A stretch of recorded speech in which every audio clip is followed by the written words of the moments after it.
বেরতলা যেই কয়বারে আসি আমার সবচাইতে বেশি যেই মানুষটার স্মৃতি মনে পড়ে মুফাসসির কোরআন হজরতুল আল্লাম হজরত মাওলানা জুবাইর আহমদ আনসারি রহমতুল্লাহ আলাইহি। আল্লাহ তাআলা হজরতের কবরকে জান্নাতের বাগান বানিয়ে দিন। আল্লাহ তাআলা জান্নাতুল ফিরদাউসে আলা মাকাম নসিব করুন।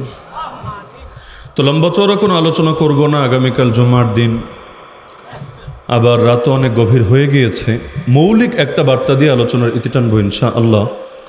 আল্লাহর রসুল সাল্লাল্লাহু আলাইহি ওয়াসাল্লামের জীবনের প্রতিটা দিককেই আগলে রাখতে হবে। কোনো একটা সুন্নতকেও মরতে দেওয়া যাবে না, কোনো একটা সুন্নতকেও সমাজ থেকে হারিয়ে যেতে দেওয়া যাবে না। বিশেষ করে জামানার মধ্যে ফিতনা ফাসাদ যত বেশি বাড়বে, সুন্নাহ রক্ষার সুন্নাহ হেফাজতের গুরুত্ব তত বেশি দেখা দেবে। জামানার ফিতনার সময়ও যারা আল্লাহর রসুলের সুন্নতকে আগলে রাখবে, আল্লাহ রাব্বুল আলামিন তাদেরকে শহীদের সওয়াব দান করবেন। তো আল্লাহর রসুল সাল্লাল্লাহু আলাইহি ওয়াসাল্লামের অনেকগুলো সুন্নত ধীরে ধীরে সমাজ থেকে হারিয়ে যাচ্ছে। যেমন শুরু করে একটা উদাহরণ দিয়ে, এটা মূল আলোচনা না, জাস্ট বোঝার স্বার্থে। যেমন আল্লাহ রসুলের একটা সুন্নাহ হলো, যখন চন্দ্রগ্রহণ হয়, সূর্যগ্রহণ হয়, সেই সময় মুসলমান নামাজ আদায় করবে। চন্দ্রগ্রহণেরও নির্ধারিত নামাজ আছে, সূর্যগ্রহণেরও নির্ধারিত নামাজ আছে, যেগুলো নিয়ে ফতোয়ার কিতাবে আলাদা আলোচনাও আছে, সলাতুল কুসুফ আর সলাতুল খুসুফ এই শিরোনামে। কিন্তু আমরা এমন এক সমাজে বাস করি, যাদের বয়স 40, যাদের বয়স 60, যাদের বয়স 80, কয়জন মানুষ বলতে পারবে যে আমার জীবনে যখন সূর্যগ্রহণ হয়েছে তখনও নামাজ আদায়ের তৌফিক হয়েছে, যখন চন্দ্রগ্রহণ হয়েছে তখনও নামাজ আদায়ের তৌফিক হয়েছে। চন্দ্রগ্রহণের নামাজ তো পড়তে হয় একা একা, ধরলাম ঘরের মধ্যে পড়ে অথবা পড়ে না। তো সূর্যগ্রহণের নামাজ তো পড়া হয় জামাতের সাথে। অথচ আমাদের দেশে এত মসজিদ, এত আয়োজন, দিনের এত দুর্গ দরকার ছিল। এখন তো আধুনিক যুগ, পত্রপত্রিকায় মিডিয়ায় 2 দিন 4 দিন আগেই লেখালেখি হয়, অমুক দিন অমুক তারিখ সকাল এই কয়টার সময়, দুপুর এই কয়টার সময় সূর্যগ্রহণ হবে। আমিও জানি, আপনিও জানেন, সকলে জানি। দরকার তো ছিল মসজিদ থেকে এলান হবে, এলাকার মধ্যে মাইকিং করে দেওয়া হবে যে অমুক দিন অমুক টাইমে যেহেতু সূর্যগ্রহণ হবে, সবাই চলে আসবেন অমুক জায়গায়, আমরা একসাথে এক ইমামের পেছনে জামাতের সঙ্গে এই নামাজ আদায় করব। দরকার ছিল কি না? আরে ছিল কি না? এমনকি এই নামাজ রাখেন যখন অনাবৃষ্টি দেখা দেয়, পানির সংকট দেখা দেয়, মানুষ কষ্ট করতে থাকে, ওই সময় বৃষ্টি প্রার্থনা নামাজ পড়বে। এটা পর্যন্ত দিনকে দিন কমছে আর কমছে আর কমছে। দরকার ছিল আগের চাইতে বাড়া। অনেক মুরব্বীরা বলে আগে আমরা পড়তাম অমুক হুজুরের সময়, এবং গিয়ে যখন পড়তাম নামাজ শেষ করতে দেরি, বাড়িতে ফেরার আগেই আলহামদুলিল্লাহ আসমান থেকে রহমতের বৃষ্টি শুরু হয়ে যেত। তো এগুলো কি পুরান হুজুরদের শুধু আলোচনার গল্পের বিষয় হিসাবেই আমরা রেখে দেব? দরকার ছিল না। আমরা নিজেরাও এই সুন্নতের উপর নিয়মিত আমল করব। এমনকি বাহ্যিক ফায়দা যদি নাও পাই, যে নামাজ পড়ছি 1 দিন 2 দিন 3 দিন বৃষ্টি আসছে না, তবুও নামাজ সারার সুযোগ কোথায়? আল্লাহ তাআলার কাছে দোয়া করে কেউ কখনো ব্যর্থ হয় না। আল্লাহ যদি নগদে দেন, বান্দা যা চেয়েছে তা তো দিয়েই দিলেন। যদি নগদে না দেন, কিয়ামতের দিন এর জন্য এমন মহা পুরস্কার দিবেন, বান্দা পুরস্কার পেয়ে আফসোস করে বলবে, হায় দুনিয়ায় যদি কোনো দোয়া লগে লগে কবুল না হতো, যদি কিয়ামতের দিনের জন্য পুরস্কার বরাদ্দ রাখা হতো, আজকে আমার নেকের পাল্লা আরো কত ভারী হয়ে যেত। আল্লাহর কাছে দোয়া করতে কার্পণ্য কিসের? দোয়া তো শুধু নিজের প্রয়োজন মেটানোর জন্য না, দোয়া তো ইবাদত। আর দোয়া হুয়াল ইবাদা, হাদিসে এই শব্দ আছে যে দোয়াই তো হলো ইবাদত। তাহলে দোয়া তো আল্লাহর কাছে করবে বান্দা তার বন্দেগীর পরিচয় দিয়ে। তো যত দিন যাচ্ছে এই সুন্নতগুলো ধীরে ধীরে সমাজ থেকে হারিয়ে যাচ্ছে। তাহলে এইরকম একটা সুন্নত হলো আল্লাহ রসুল সাল্লাল্লাহু আলাইহি ওয়াসাল্লামের আদর্শ। নবী দুনিয়াতে এসেছেন সমাজটা, দেশটা, রাষ্ট্রটা, গ্রামটা, অঞ্চলটা মূর্তি দিয়ে ভরতে না মূর্তি দূর করতে? আল্লাহ রসুল সাল্লাল্লাহু আলাইহি ওয়াসাল্লাম যখন মক্কা বিজয় করলেন, মদিনায় হিজরত করার 8 বছরের মাথায় বিশাল বাহিনী নিয়ে মক্কা বিজয় করলেন। যদিও বিশাল বাহিনী নিয়ে এসেছিলেন, যুদ্ধ লাগে নাই।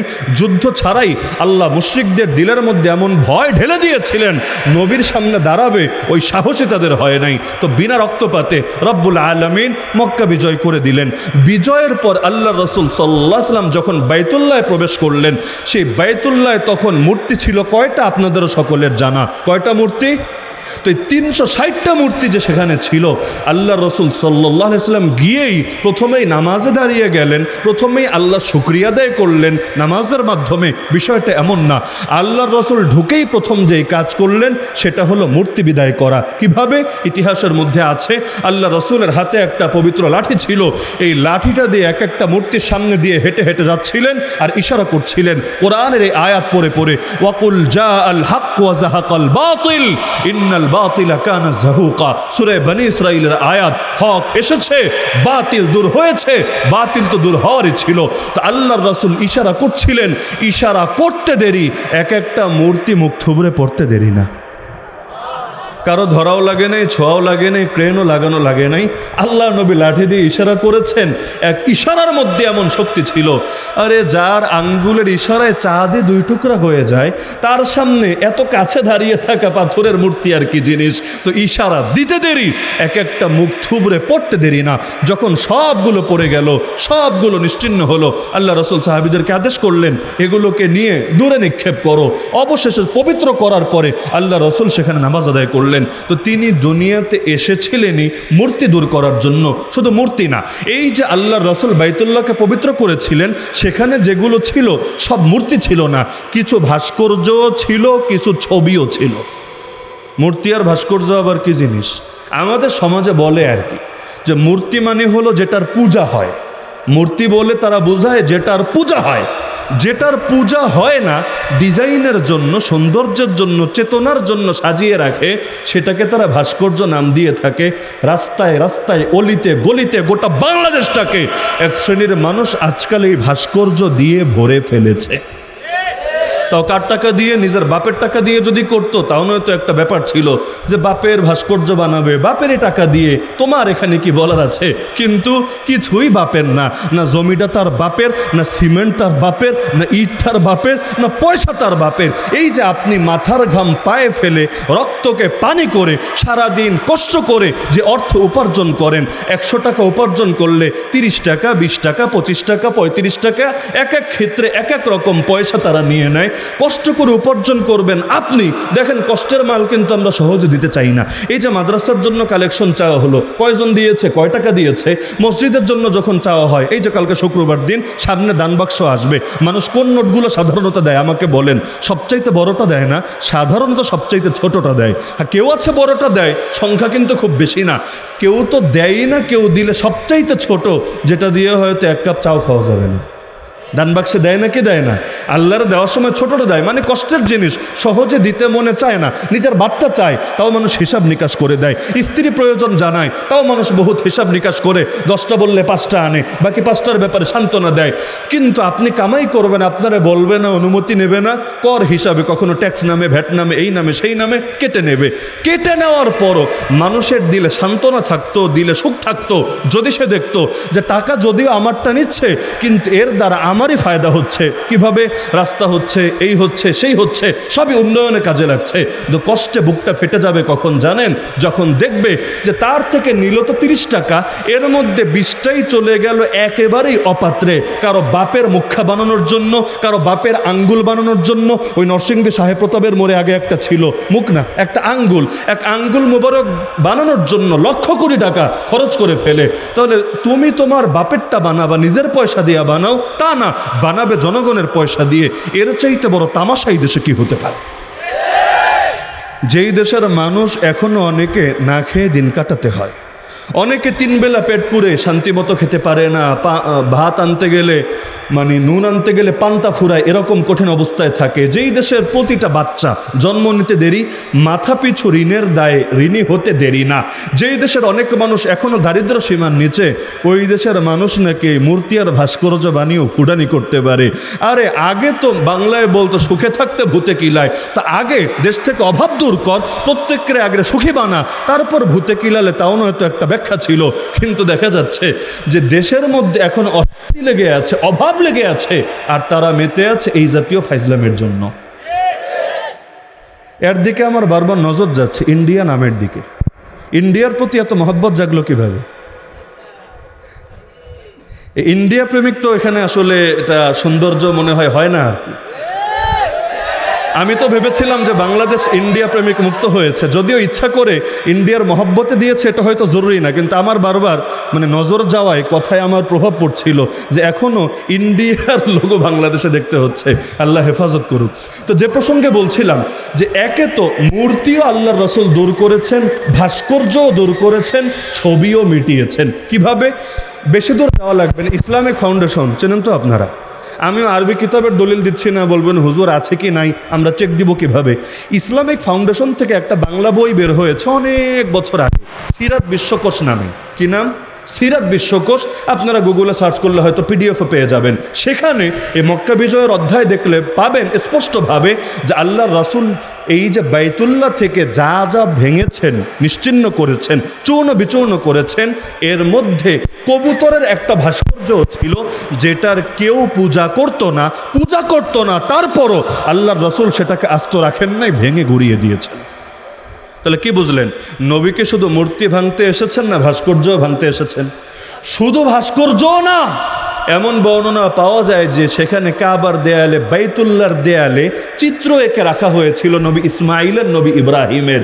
তারপরও সেই চিত্রকেও আল্লাহর রাসূল মিটিয়ে দিয়েছেন, তার উপরে প্রলেপ লাগিয়ে সাহাবীদেরকে বলেছেন প্রলেপ লাগিয়ে দাও, এটাকে নিশ্চিহ্ন করে দাও, মিটিয়ে দাও, যাতে করে আকৃতি আর বুঝে না আসে। তাহলে কি বুঝলাম? তিনটা জিনিসই বুঝলাম। মূর্তিও রাখা যাবে না, ভাস্কর্যও রাখা যাবে না, প্রতিকৃতি বা ছবি সেটাও রাখা যাবে না। যারা মূর্তি বানায়, ভাস্কর্য বানায়, প্রতিকৃতি বানায়, তাদের ব্যাপারে কি সাজা আল্লাহ নিজে জানিয়েছেন, যেটা আল্লাহর পক্ষ থেকে রাসূলুল্লাহ আমাদেরকে অবগত করেছেন। কারণ রাসূলুল্লাহ সাল্লাল্লাহু আলাইহি ওয়াসাল্লামের হাদিস যেগুলো, এগুলো নিজের একটাও মন গড়া কথা না। নবীর হাদিস মূলত কার কথা? শিক্ষাটা আল্লাহর, বলেছেন রাসূল নিজের থেকে বানিয়ে কথা বলেন না। ওমা ইয়ানতিকু আনিল হাওয়া ইন হুয়া ইল্লা ওয়াহয়ুন ইউহা। তো নবী জানিয়েছেন কিয়ামতের দিন যারা ছবি অঙ্কন করে তাদেরকে বলা হবে, তোরা যেই ছবি অঙ্কন করেছিস এর ভেতরে প্রাণ ফুঁকে দে। ফুঁকে দে মানে কি? যে আল্লাহ বান্দার ভেতরে, আদম নবীর ভেতরে ফু দিয়ে প্রাণ ঢুকিয়ে দিয়েছেন, যে তোরা এবার প্রাণ ফুঁকে দে এই ছবির মধ্যে, এই প্রতিকৃতির মধ্যে, ভাস্কর্যের মধ্যে। যদি দিতে পারিস তোদের মুক্তি, ডাইরেক্ট জান্নাত। যদি না দিতে পারিস, যতদিন পারবি না ততদিন জাহান্নাম। এবার আমারে বলেন তো, বাংলাদেশের মধ্যে যারা যারা ভাস্কর্য বানিয়েছে, যারা এগুলো বানাতে আদেশ করেছে, ওদের মধ্যে কে কে কিয়ামতের দিন এই ভাস্কর্যগুলোর মধ্যে জীবন দিতে পারবে? আমাদের পলাতক নেত্রীজি পারবে? পলাতক নেত্রীজির চামচাগুলো পারবে? অথবা যেই সমস্ত ভাস্কর এগুলো এঁকেছে ওরা পারবে? তো যদি না পারে, ফয়সালা তো হাদিসেই জানানো আছে, আল্লাহ বলবে জাহান্নামে থাকতে থাক, প্রাণটা দিয়ে দে, তাহলে বের করে দেব। প্রাণ না দিলে ওখানেই বসে আরামে থাক। আর স্বাভাবিক যেগুলো বিড়ি খায়, সিগারেট খায়, ওদের তো আসলে এমনি জাহান্নাম লাগে। জান্নাতে গেলে বিড়ি সিগারেট ধরাবে কি দিয়ে? বিড়ি সিগারেট ধরানোর আগুন তো আর জান্নাতে খুঁজে পাবে না। তাহলে বাধ্য হয়ে জাহান্নামে থাকলেই ভালো। এবার ইচ্ছা মতো গঞ্জিকা সেবন কর, ইচ্ছা মতো তোরা সিগারেট খা, কেউ তোদেরকে এখানে কোনো বাধা দিবে না। তো এখন ছবি, ভাস্কর্য, এগুলোতে মূল সমস্যা কি? মূল সমস্যা হলো আল্লাহর সৃষ্টির সঙ্গে সাদৃশ্য অবলম্বন করা। আল্লাহ বান্দাকে যেভাবে সৃষ্টি করেছেন ব্যাস সেটাই চূড়ান্ত। আল্লাহ সৃষ্টিতে কোনো পরিবর্তন করাও জায়েজ নাই। এই যে মেয়েরা সুন্দরী সাজার জন্য ভ্রু প্লাক করে, নাই মনে হয় বাংলাদেশে? জায়েজ না? না জায়েজ? আরে জায়েজ না? জায়েজ। আল্লাহ সৃষ্টিতে বিকৃতি করা যাবে না, পরিবর্তন করা যাবে না। এখন তো কিসের ভ্রু প্লাগ, এখন তো শরীফও হয়ে যায় শরীফা, হাসিনও হয়ে যায় হাসিনা, মাহমুদও হয়ে যায় মাহমুদা। মানে কি? মানে হইল আল্লাহ দিয়েছিলেন তাকে যন্ত্র, কেটে সে এখানে খনন করবে ভিন্ন কিছু। কেন? এতে নাকি পয়সা পাবে কাফের দেশ থেকে। মানে সবার যে ভেতরে এসকো আর চেতনা এসেছে এমন না বিষয়টা। অনেকের এসকো নাই, চেতনা নাই, তো গরম গরম টাকার লোভ আছে। আমেরিকা বাবাজি অনেক টাকা দিবে, ইউরোপ থেকে অনেক পয়সা পাবে। এখন সারা জীবন হুজুরদের দালালি করলে এত পয়সা তো আর হুজুররা দিতে পারবে না। হুজুররা উল্টা বলবে মসজিদে দে, মাদ্রাসায় দে। কিন্তু ওদের পক্ষে একটু দালালি করলে ওরা তো খালি একটু ছেলে থেকে মেয়ে হবে, ওরা লক্ষ কোটি টাকা দিবে। না হলে চিন্তা করেন, বাংলাদেশে যেই কয়টা পুরুষ থেকে মহিলা হয়েছে, পয়েন্ট বুঝেন, যদিও মহিলা থেকে পুরুষ হয়েছে এমন নজির আমার জানা নাই। কিল্লাইগা জানি, মানে চেঞ্জ হলে দুটোই হোক, পুরুষ ও মহিলা হোক, মহিলা ও পুরুষ হোক, কিন্তু মহিলা হলে কি সুবিধা বেশি নাকি? কারণ মহিলা থেকে পুরুষ হচ্ছে না, তো পুরুষ থেকেই খালি মহিলা হচ্ছে। এর মধ্যে যে কি কেরামতি আছে আল্লাহ ভালো জানে। তো যাই হোক, এই যে যারা লিঙ্গ বিকৃত করছে, এক একটা সার্জারিতে লক্ষ লক্ষ লক্ষ এত বিপুল অ্যামাউন্ট লাগে, যেটা বাংলাদেশের অধিকাংশ মানুষের যে সামর্থ্য নাই। আর ওদের অনেকের বাড়িঘর যায় দেখবেন, ভালো একটা বাড়ি নাই, গাড়ি নাই, জীবনের মৌলিক প্রয়োজন সারার মতো ব্যবস্থা নাই, বাপেরও নাই, মায়েরও নাই, ভাইয়েরও নাই, কিচ্ছু নাই, কিন্তু সার্জারি করেছে। একবার করলেই হয় না, যারা এই অপারেশনগুলো করে এদেরকে নিয়মিত ট্রিটমেন্টের উপর থাকতে হয়, নিয়মিত ট্রিটমেন্ট। আর এগুলো এতটা ব্যয়বহুল, এতটা খরচ লাগে এগুলোতে, যে এটা সাধারণ কোনো মানুষ কেন, এটা সাধারণ মধ্যম ধনীর পক্ষেও সম্ভব না। তাহলে এত পয়সা তাদেরকে দিলটাকে? এটা যেদিন বের হবে, এদিন এই ষড়যন্ত্রের পেছনে কারা আছে সেটাও বের হবে ইনশাআল্লাহ। তাহলে এই লিঙ্গ বিকৃত করা মূল সমস্যাটা কি? মূল সমস্যা এখানে আল্লাহ যাকে যা বানিয়েছেন ব্যাস সেটাই চূড়ান্ত।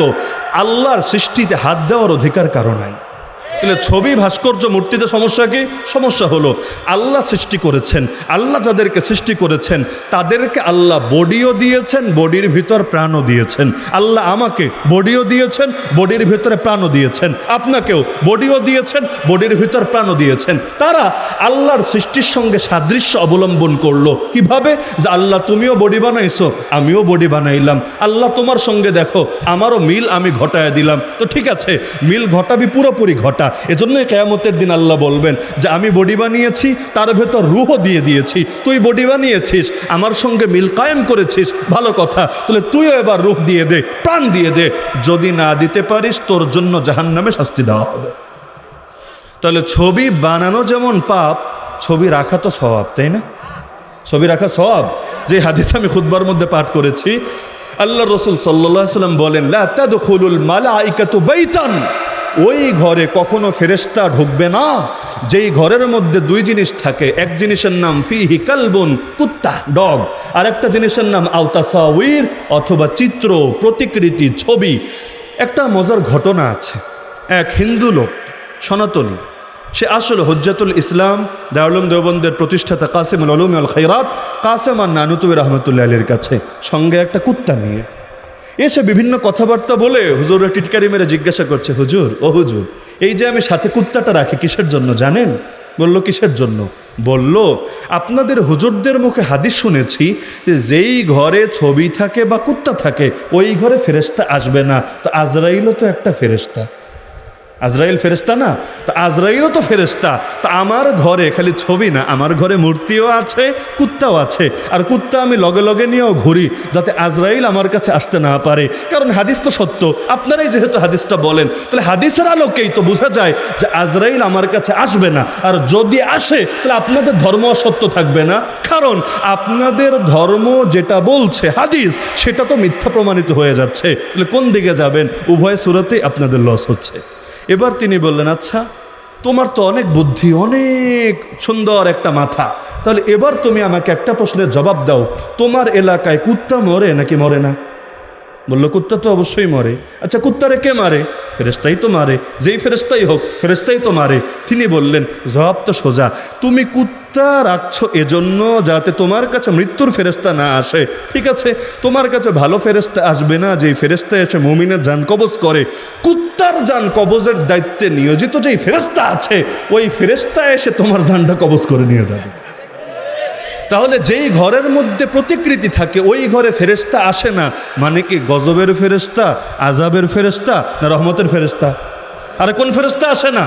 গজবেরটা তো আসবেই, আযাবেরটা তো আসবেই। এবার একটা একটা করে পয়েন্ট ধরিয়ে দিয়ে আলোচনার ইতি টেনে যাই। যদিও আমি দুঃখিত, অগ্রিমভাবে ক্ষমা প্রার্থনা করে নিচ্ছি, কারণ পরবর্তী কথাগুলোতে অনেকে কষ্ট পেতে পারেন এবং কষ্ট পাওয়ার কারণে আমার উপর রাগান্বিত হতে পারেন। লেকিন কুছ ভি পরোয়া নেই হয়, যেটা সত্য সেটা বলেই লাগবে। কষ্ট পেলেও কিচ্ছু করার নেই, মজা পেলেও কিছু করার নেই। এক নম্বর পয়েন্টে আসেন, তাহলে গোটা বাংলাদেশ যদি ভাস্কর্য দিয়ে ভরে রাখা হয়, একেবারে সিলেট বলেন, ব্রাহ্মণবাড়িয়া বলেন, ঢাকা বলেন, চিটাগাং বলেন, খুলনা বলেন, আর উত্তরবঙ্গের সেই জেলাগুলো বলেন, রাজশাহী, রংপুর, সব, কারণ পুরো বাংলাদেশে তো ভাস্কর্য দিয়ে ভরে রাখা হয়েছে। তাহলে এই দেশের মধ্যে রহমতের ফেরেশতা আসার দরজা খোলা হচ্ছে না, গজবের ফেরেশতা ঢোকার রাস্তা খোলা হচ্ছে? দুই নম্বর পয়েন্ট, আমাদের বড় বড় মন্ত্রীজিরা বড় বড় নেতাজিরা, বড় বড় উপদেষ্টাজিরা যেই যেই অফিসের মধ্যে বসে দেখবেন তাদের পেছনে একজন নেতাজির মুখা টানানো থাকে। জানেন না আপনারা, আগে দুইজনের টানানো থাকতো, এক বাবা আর এক কন্যা। এখন কন্যারটা বিদায় হয়েছে, কারণ কন্যা হেলিকপ্টারে চড়ে পালিয়ে গিয়েছে। পলাতক মানুষেরটা রাখতে নাই, না হলে লজ্জা লাগবে। তবে কন্যারটা না থাকলেও কন্যার আব্বাজানেরটা ঠিকই আছে নাকি নাই? এমনকি এটাকে আইনিভাবে এতটা বাধ্য করে রাখা হয়েছে, কলেজা ফেটে যায়। এই যে মডেল মসজিদ, আরে মডেল হোক আর যাই হোক, মসজিদ তো মসজিদই। মসজিদ কার ঘর? এই মডেল মসজিদগুলোর যে অফিস আছে, এগুলো ইসলামিক ফাউন্ডেশনের অধীনে নাকি পরিচালিত। ওই অফিসগুলোর মধ্যে আমি নিজ চোখে দেখে এসেছি যে মডেল মসজিদের অফিসের মধ্যে পর্যন্ত আব্বাজান আর কন্যাজানের ছবি টানানো আছে। এখন গেলে হয়তো দেখবো কন্যাজানেরটা সরিয়েছে, লেকিন আব্বাজানেরটা হয়তো আছে। কারণ 5 আগস্টের পর আমার আর মডেল মসজিদে যাওয়ার সুযোগ হয় নাই, আমি তাহকিক সরেজমিনে করতে পারি নাই। ইসলামিক ফাউন্ডেশন, হিন্দু ফাউন্ডেশন না, খ্রিস্টান ফাউন্ডেশন না, ইসলামিক ফাউন্ডেশন, এর অফিসে গেলেও আব্বাজানের মুখার ছবি পাওয়া যায় না। ধর্ম মন্ত্রণালয়ের ধর্মমন্ত্রী যিনি হন, ধর্ম উপদেষ্টা যিনি হন, তার অফিসে এই আব্বাজানের মুখা মোবারক পাওয়া যায় না। আরে বলে না যায় না? তাহলে মন্ত্রীর অফিসে যদি থাকে এই রকম প্রতিকৃতি, যেই প্রতিকৃতির ব্যাপারে নবী জানিয়েছেন যেই ঘরে থাকবে রহমতের ফেরেশতা আসবে না, তো এই মন্ত্রীগুলোর রুমের মধ্যে রহমতের ফেরেশতা যাবে কিভাবে? গজবেরটা না যাবে, আর রহমতের ফেরেশতা না গেলে ইবলিশ শয়তানই তো ঢুকবে। ইবলিশ শয়তান ঢুকে বলেই অনেক ভালো ভালো মানুষও মন্ত্রী হওয়ার পর আস্ত গানচুট্টিতে পরিণত হতে থাকে। কি যে বলে না বলে মস্তিষ্কেই ধরে না। দুদিন আগে অনেক ভালো ভালো কথা বলতে এমন নেতা, তো মন্ত্রী হতে দেরি, পাগলামি মার্কা, গাঁজাখুরি মার্কা, কথা বলতে দেরি হয় না। বলে নাকি বলে না? আরে বলে নাকি বলে না? আবার ক্ষমতার বেলুন ফুটা হতে দেরি, মুখের সুর চেঞ্জ হতে দেরি না। অধিকাংশ মানুষ ওই যে টাকলা একটা মন্ত্রী ছিল না, আমার নাম বলার দরকার নেই, নাম বললে আবার অনেকে বলবে গীবত শেখায়ত হচ্ছে কিনা। টাকলা একটা মন্ত্রী ছিল না বাংলাদেশে, যখন ক্ষমতায় গর্ব করে বলতো এই দেশ থেকে রাষ্ট্রধর্ম ইসলাম বিদায় করতে হবে। তার কি যে অ্যালার্জি, কি যে চুলকানি, সংবিধানে নাম কাওয়াস্তে, কাম কাওয়াস্তে নয় ভাই, কারণ কামে আছে কিনা আপনারা আমার চাইতে ভালো জানেন। নাম কাওয়াস্তে লেখা আছে রাষ্ট্রধর্ম ইসলাম, এটা পর্যন্ত তার সহ্য হয় না। এটা নাকি বিদায় করে ছাড়বে। আল্লাহর কি কুদরত! এমন কেলেঙ্কারি বের হওয়া শুরু হলো যে তার বড় বড় নেতা নেত্রীরাই তারে কিক আউট করে বের করে দিল। বের হওয়ার পর মনের দুঃখে মাথা ঠান্ডা করতে ফ্যানের নিচে বসলো। আল্লাহর কি আজিব কারিশমা! রুমে এত জায়গা থাকতে ফ্যান মোবারকটা ভেঙে সেই চান্দির উপরই পড়লো। অবশেষে মেডিকেলেও যেতে হলো। সেখান থেকে এসে আবার দেখি আপনাদের ব্রাহ্মণবাড়িয়ার এক বেদাতি বক্তার সাথে মাহফিলে এসেও বয়ান শুনছে।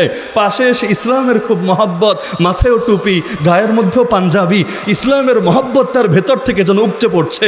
আরে এখন মাহফিল শুনতে এসেছিস, মাহফিলের সভাপতি হয়ে এসেছিস, এতদিন তোর এই চেতনা ছিল কোথায় রে পাগলা? দুদিন আগে না রাষ্ট্রধর্ম ইসলাম বিদায় করতে চেয়েছিস। তার মানে ওই জায়গাটাই এমন, ওখানে অনেকে গেলে সুর চেঞ্জ হয়ে যায়। এই যে নওফেল একটা মন্ত্রী ছিল না, ইসকনের দালাল, বাংলাদেশে শিক্ষা ব্যবস্থায় হিন্দুত্ববাদ ঢুকিয়েছিল, এমনকি ইসলাম শিক্ষা বইয়ের মধ্যে পর্যন্ত মূর্তির ছবি পাওয়া গিয়েছিল।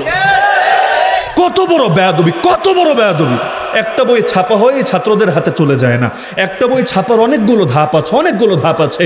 যদি ধরি কোথাও মিস্টেকও হয়েছে, তো বুঝলাম মিস্টেক হয়েছে এত সম্পাদক কিসের জন্য, এত পর্যবেক্ষক কিসের জন্য, এত শিক্ষক, এত দায়িত্বশীল কিসের জন্য? ছাত্রদের হাতে যাওয়ার পর, ফেসবুকে এটা ভাইরাল হওয়ার পর, তারপর নজরে পড়ছে যে ইসলাম শিক্ষা বইয়ের মধ্যে মূর্তির ছবি ঢোকানো হয়েছে। তার মানে এই দেশের মুসলমানদেরকে খেপিয়ে দিয়ে ওরা চায় বারবার হিন্দু মুসলিম দাঙ্গা লাগিয়ে ইন্ডিয়ার বাহিনী এই দেশে ঢোকার পথ সুগম করে দিতে। কষ্ট পাচ্ছেন নাকি অনেকে? তাহলে এই যে নওফেল বেচারা, তার ব্যাপারেও আমি শুনেছি, চিটাগাং তো বাড়ি, চিটাগাং আগে তো প্রচুর মাহফিল করতাম, তো সেখানে ব্যাপকভাবে এই কথা শুনতাম যে আগে হুজুর ভালোই তো ছিল, অনেক হুজুরের সাথে সম্পর্ক ছিল, মাদ্রাসাগুলোতে টুকটাক যাতায়াত করতো। ক্ষমতায় যাওয়ার পর কি হলো বুঝলাম না। এখন দেখা যায় ওদের সুরে কথা বলে, ওদের বিধর্মীয় উপাসনালয়ে গিয়ে ওদের ধর্মের পক্ষেও দালালি করে আসে। তাহলে এগুলোর পেছনে অনেক কারণে থাকতে পারে, আর্থিক ব্যাপার স্যাপার, অদৃশ্য গোয়েন্দা সংস্থাদের যোগসাজশ, বহুত কুছ হো সকতা হ্যায়। লেকিন একটা বাহ্যিক কারণ এটাও, রুমের মধ্যে যে আব্বাজানের ছবিগুলো টানিয়ে রাখে, ওই রুমের মধ্যে তো সারাদিন ইবলিশ, শয়তান আর আজাজিলের প্রেতাত্মারাই গিজগিজ করতে থাকবে। ওই রুমের মধ্যে রহমতের ফেরেশতা কোত্থেকে আসবে? আর রহমতের ফেরেশতা না আসলে ভেতরে ভালো চিন্তা কেমনে আসবে? তাহলে এই যে জায়গাগুলো সব কিছুকে ভরে রাখা হচ্ছে, এগুলো কি এভাবেই থাকতে দেওয়া হবে না বিদায় করা হবে? যদি বিদায় করতে না পান তাহলে রহমতের আশা করবেন কিভাবে? এই 5 আগস্ট আলহামদুলিল্লাহ সুম্মা আলহামদুলিল্লাহ অনেক জায়গা থেকে আব্বাজানরে বিদায় করা হয়েছে। আমি তো ওই সময় এয়ারপোর্টের মধ্যে আটকা, মানে যেই সময় নেত্রীজিরা পালাচ্ছে, সব নেতাজিরা পালাচ্ছে, এয়ারপোর্টে আমি বিমানে এসে নামলাম, নেমে দেখে আর কাউরে বের হতে দেবে না, কারণ এখানে হাজার হাজার লক্ষ লক্ষ জনতা নাকি এসেছে, আব্বাজানের ছবি ভেঙে যাবেই যাবে। এয়ারপোর্টের সামনে একটা ছবি ছিল, যতক্ষণ এটা ভাঙবে না তারাও যাবে না।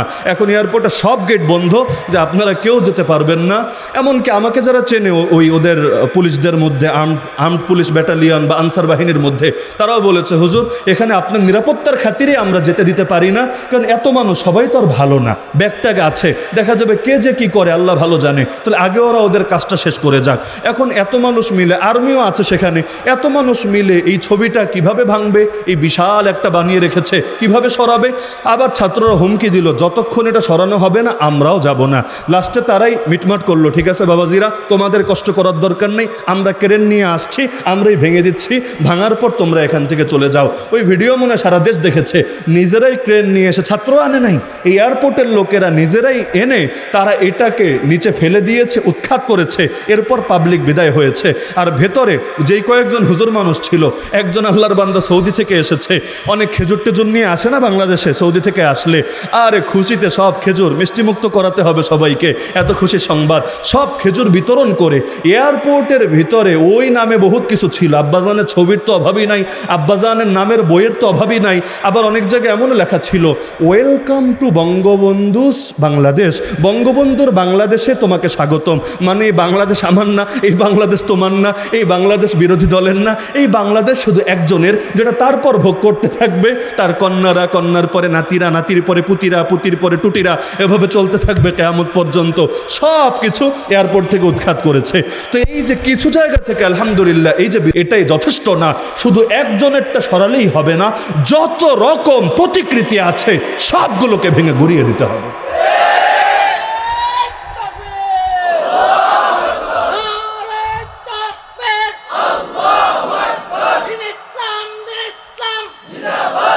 এগুলো মুসলমানের চেতনার কোনো প্রতিনিধিত্ব কিছুতেই করতে পারে না, কারণ চেতনা এমন সস্তা জিনিস দিয়ে হয় না। বছরে একদিন যাবে কবরের উপরে অথবা বেদির সামনে অথবা খাম্বার সামনে 1 মণ 2 মণ 1 টন 2 টন ফুল দিয়ে আসবে, আর ভাব নেবে যার জন্য ফুল দিয়েছে সে মনে হয় 1 লাফে জান্নাতে চলে যাবে, কবরের আযাব চিরতরে মাফ হয়ে যাবে। আর এটা কোন দেশের বৈজ্ঞানিক কথা রে ভাই? কয় কেজি ফুল দিলে কবরে কয়দিন সুখ থাকে? আমার একটু বিজ্ঞান দিয়ে বুঝাও, ধর্ম বাদ দাও। যে এই যে মূর্তির সামনে, এই যে ভাস্কর্যের সামনে, এই যে বেদির সামনে, খাম্বার সামনে গিয়ে ফুল দিয়ে আসে, আবার পরে ঝাড়ু দিয়ে ডাস্টবিনে ফেলে দিয়ে আসে, অথচ এই টাকাগুলো মাদ্রাসায় দিলে, এতিমদেরকে দিলে, গরিবদেরকে দিলে, এগুলো দিয়ে মানুষকে খানা খাওয়ালে, এমনকি এগুলো দিয়ে ওই মানুষদের আত্মীয় স্বজন যারা দুনিয়াতে বেঁচে আছে ওদের খেদমত করলে তারা পরকালেও সুখী হতো এবং ইসালে সওয়াবের মর্যাদা লাভ করত। কিন্তু পুরোটাই অপচয় হচ্ছে, আর অপচয়কারীরা জানি কার ভাই? তার মানে শয়তানের ভাই দিয়ে দেশটা ভরে যাচ্ছে। সব কিছুর মধ্যে চেতনা আর চেতনা আর চেতনা এমনভাবে ঢুকায় এখান থেকে আর সরানোই যায় না। এখন জাতীয় সঙ্গীত নিয়ে বিতর্ক শুরু হয়েছে না? আরে হয়েছে কি না? এমন এক দেশে থাকি যেই দেশে আল্লাহ রসুলকে গালি দিলে এটাকে বলা হয় বাক স্বাধীনতা, কথার স্বাধীনতা। এক লোক লিখেছে, বিধর্মী, আমি তার নাম আনছি না, বিধর্মী, সে লিখেছে বাংলাদেশ আসলেই স্বাধীন হয়েছে কিনা, আসলেই জনগণ অধিকার পাচ্ছে কিনা, এটা বোঝার মানদণ্ড হলো নবীরা গালি দেওয়ার অধিকার পেতে হবে। যদি নবীরা গালি দিলে কেউ কিছু না বলে তাহলে বোঝা যাবে দেশ স্বাধীন, মানুষ মানবাধিকার পাচ্ছে। অথচ কমন সেন্স কি বলে, আরে তুই নবীরা গালি দেওয়ার অধিকার চাস, তোর মায়েরে গালি দেওয়ার অধিকার তুই দিবি? তোর মায়েরা গালি দিলে আর তোর নেতারে গালি দিলে, তোর নেত্রীরা গালি দিলে তোর কলিজার মধ্যে আগুন জ্বলে, তখন তুই আইন পর্যন্ত নিজের হাতে তুলে নিস। তো তোর মায়ের দাম বেশি না নবীর দাম বেশি? তোর নেতার দাম বেশি না তোর নবীর দাম বেশি? আরে তোর নেত্রীর দাম বেশি না আল্লাহ রসুলের দাম বেশি? তো আল্লাহ রসুলের সাথে কারে তুই তুলনা করতে এসেছিস? তো কোরআনের বিরুদ্ধে কথা বলে তো সমস্যা হয় না, নিজেরা সংবিধানের বিরুদ্ধে কথা বলে তো সমস্যা হয় না। তো জাতীয় সঙ্গীত এটা তো মানুষই বানিয়েছে নাকি? না আল্লাহ বানিয়েছেন, না রাসূল বানিয়েছেন? মানুষ বানিয়েছে। এটার পক্ষে বিপক্ষে মত থাকতে পারে নাকি? পারে না। কারণ মানুষ মানুষকে খোদা মানে না, কেউ কারোটা মেনে নিতে বাধ্য না। তো এটা নিয়ে অভিমত থাকতে পারে নাকি? পারে না। আর রবীন্দ্রনাথ ঠাকুরের গান 3 দেশের জাতীয় সঙ্গীত, বাংলাদেশেরও, ভারতেরও, শ্রীলঙ্কারও। এক মানুষরে 3 দেশে নিয়ে টানা হেঁচড়া করার দরকার কি? তিনি ভারতীয়, তো ঠিক আছে, তার গান ভারতীয়রা রাখুক না জাতীয় সঙ্গীত হিসাবে, কি সমস্যা? কিন্তু বাংলাদেশের মানুষ কোন দুঃখে তারে পূজা দিতে বাধ্য হবে? তার চাইতে বড় কথা, জাতীয় সঙ্গীতটা তো লেখা হয়েছিল বঙ্গভঙ্গের বিপক্ষে এবং আমাদের এই বাংলাদেশের মুসলমানদের পচানোর স্বার্থে। ইতিহাস পড়ে দেখেন।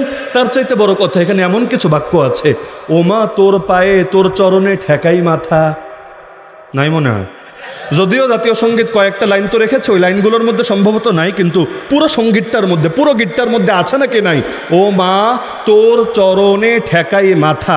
এখানে মা মানে কোন আম্মা? ওই পলাতক আম্মা না, এখানে মা মানে হইল দেশ মাতৃকা, মানে দেশরে আম্মাজান বলছে। বলবেন দেশরে আম্মাজান কেন বললো? যারা গরুরে আম্মা বলতে পারে, এমনকি সেই গাভীর মূত্র পান করে গর্বের সাথে ঢেকুর তুলতে পারে যে সারাবন তহুরা পান করে ফেলেছে, তো যারা গাভীরে আম্মাজান ডেকে তার মূত্র পান করার ইবাদত মনে করে, তারা দেশরে তো আম্মাজান ডাকতেই পারে। যদিও আমরা দেশে আম্মা আব্বা ডাকা লাগে না, আমাদের আম্মাও আছে আব্বাও আছে, যাদের ভেজাল আছে ওদের অনেক সময় আরেকজনরা ডাইকা পোষায় নেওয়া লাগে। অনেক ভণ্ডরা আছে খালি পীর আব্বা আবিষ্কার করে, এক হলো শ্রদ্ধার স্বার্থে বলে, তাও না, এমন আব্বা মানে নিজের বাপের লগে বেয়াদবি করে আর পীরে গিয়ে সেজদা পর্যন্ত দিয়ে আনুগত্য প্রদর্শন করে। নাউযুবিল্লাহি মিন যালিক। তো ও মা তোর চরণে, চরণে মানে কদমে, কদমে মানে ঠ্যাঙ্গে, পায়ে, তো তোর পায়ে ঠেকাই মাথা, এইটাই তো সেজদা। আরে বলছেন না, তোর চরণে ঠেকাই মাথা, এটাই তো সেজদা। আমরা তো আল্লাহর রসুলের চরণে মাথা ঠেকাই এটাও বলবো না, আমরা তো কোনো পীরের চরণে মাথা ঠেকাই এটাও বলবো না, আমরা সেজদা দেই একজনকেই, নাম তার। তাহলে যেখানে এমন বাক্য আছে, শিরকি কথা একটা না, আমি আরো প্রমাণ দিতে পারবো। ওই একজন 8 বছর পর্যন্ত আয়নাঘরে থেকে এসে খালি জাতীয় সঙ্গীত নিয়ে নিজের মতামতটা জানিয়েছে, সব নাস্তিক সেকুলারদের লেন্সার মধ্যে আগুন ধরে গিয়েছে। অথচ ওরা সারাদিন কোরআনের বিরুদ্ধে কথা বলে, আমরা প্রতিবাদ করলে আমাদের গালি দেয় মৌলবাদী, উগ্রবাদী, সাম্প্রদায়িক উস্কানিদাতা বলে। আরে তোর জাতীয় সঙ্গীত নিয়ে বললে তোর কলিজায় লাগে, আর আমার কোরআন নিয়ে বললে আমার কলিজায় লাগতে পারবে না। অথচ কোরআন আল্লাহর কিতাব, জাতীয় সঙ্গীত আল্লাহ বা রাসূলের কোনো দেওয়া কোনো কিছু না। তাহলে এটারে ভণ্ডামি না তো ভণ্ডামি কারে বলে? এগুলো বাংলাদেশে হচ্ছে নাকি হচ্ছে না? তো সুতরাং এগুলো থেকে বেরিয়ে আসতে হবে। শোনেন, ভাস্কর্যে যদি কোনো কল্যাণ থাকতো, মুসলমান আর কারো ভাস্কর্য না বানালেও প্রত্যেকে, আপনারা গরিবরাও প্রত্যেকে অন্তত নবীজির একটা করে ভাস্কর্য বানিয়ে ঘরে সাজিয়ে রাখত। কারণ আল্লাহর কসম, নবীর চাইতে দুনিয়াতে কাউকে বেশি ভালোবাসি না, বাবাকেও না, মাকেও না, পৃথিবীর কাউকে না। আল্লাহ রসুলের চাইতে যে অন্য কাউকে বেশি ভালোবাসে তার ইমানই পূর্ণতা পায় নাই। তো নবীকে ভালোবাসার পর নবীর ভাস্কর্য যেহেতু বানাই নাই, উপরন্তু কেউ যদি বানায় আমরা গিয়ে ঘুরিয়ে দিয়ে আসতে দেরি করব না। যত বড় হুজুরও যদি বানায়, বানাতে দেরি, ওটাকে মাটির সাথে মিশিয়ে দিতে দেরি হবে না।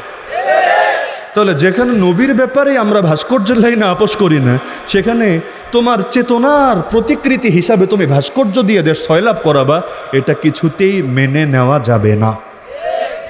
এই যে শহীদ আবু সাইদ, যাকে কেন্দ্র করে গোটা আন্দোলনটা চাঙ্গা হয়ে গিয়েছিল, আলহামদুলিল্লাহ সুম্মা আলহামদুলিল্লাহ, আমার একটা জিনিস ভালো লেগেছে, তার ফ্যামিলি নিজেদের থেকেই, কেউ বলে নাই, নিজেদের থেকে আলহামদুলিল্লাহ সরকারের কাছে এই মর্মে চিঠি পাঠিয়েছে যে আমার ছেলের নামে কোনো ভাস্কর্য যাতে না হয়। আমরা মুসলমান, আমার ছেলের নামে ইসালে সওয়াব হোক, কোরআন তেলাওয়াত হোক, দান সদকা হোক, এগুলো হোক, লেকিন আমার ছেলের নামে কোনো ভাস্কর্য যাতে না হয়, তার দ্বারা এই দেশে শিরকি এবং জাহেলিয়াতি সংস্কৃতি যাতে শোভা না পায়। আমি মনে করি সালাম, বরকত, রফিক, জব্বার, মুক্তিযোদ্ধারা, মানে এক কথায় যাদের ভাস্কর্য বিভিন্ন জায়গায় টানিয়ে রাখা হয়েছে, তাদেরও বংশের লোক কেউ আছে তো, এমন তো না যে বংশে কেউ নাই, সব মরে গেছে, আছে কি না?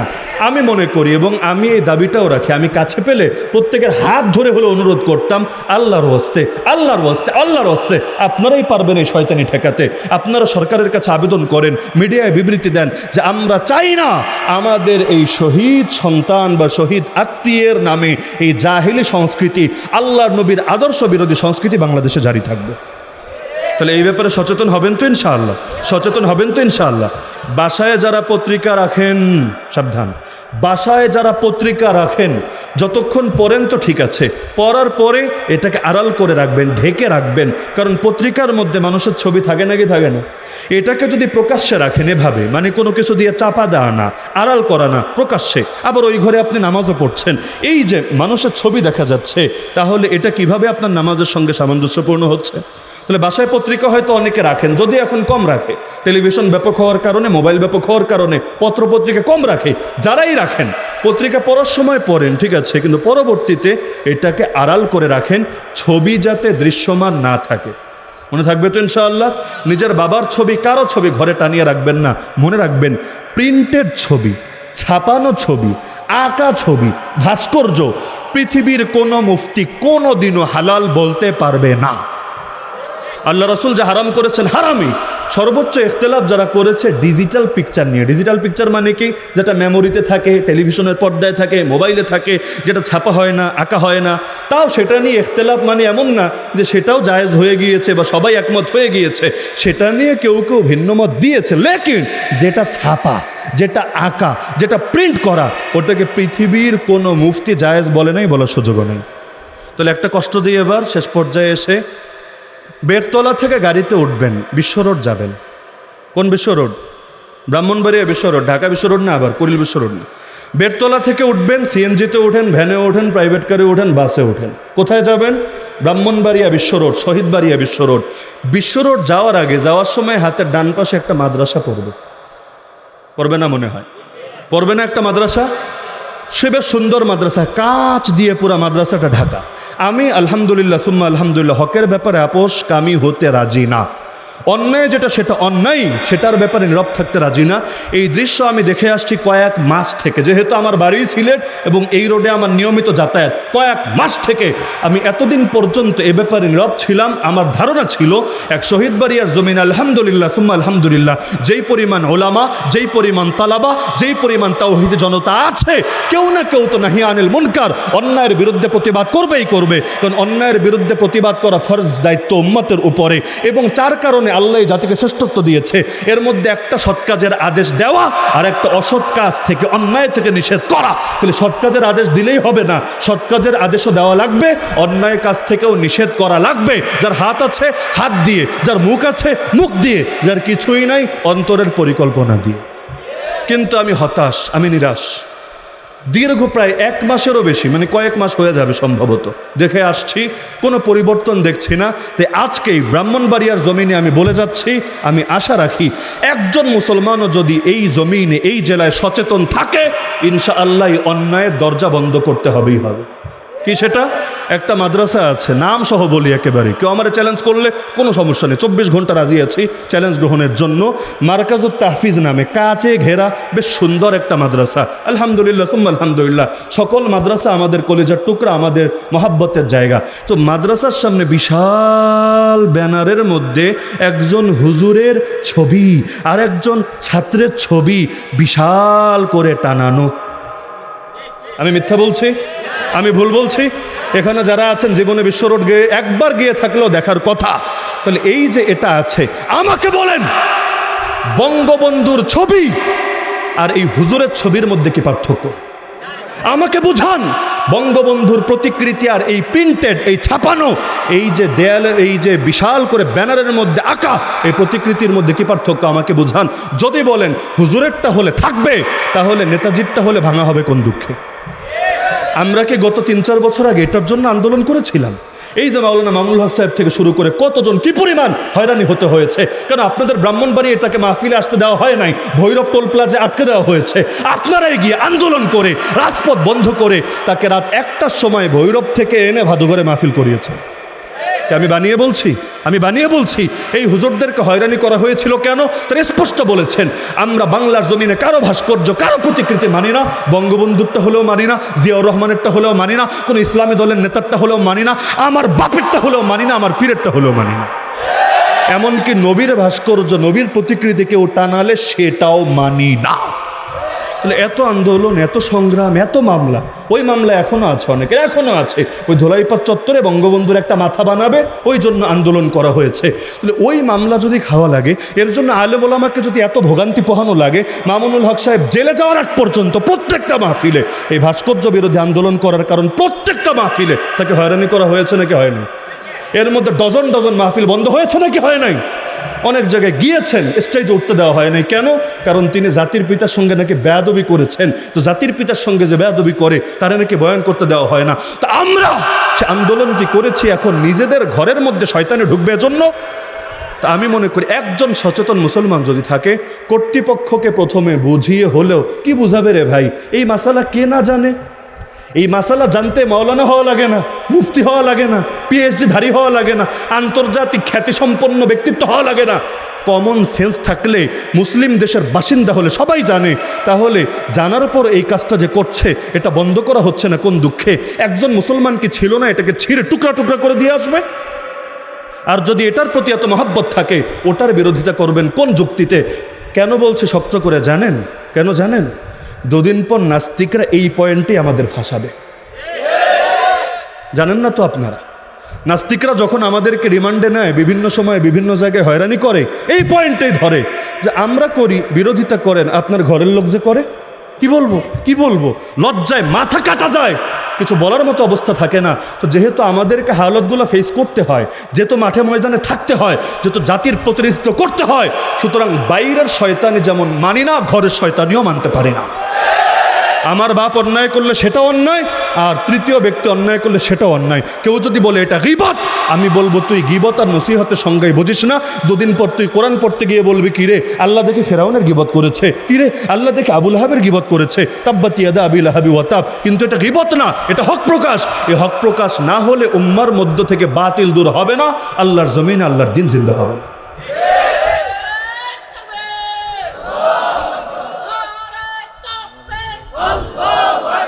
তা আজকের আলোচনা দীর্ঘ করছি না। 1996 সালে আফগানিস্তানের মুজাহিদরা ইসলামী ইমারত প্রথমবার কায়েমের পরে এমন একটা মূর্তি পর্যন্ত ভেঙেছিলেন যেটার জন্য সারা দুনিয়া গরম হয়ে গিয়েছে।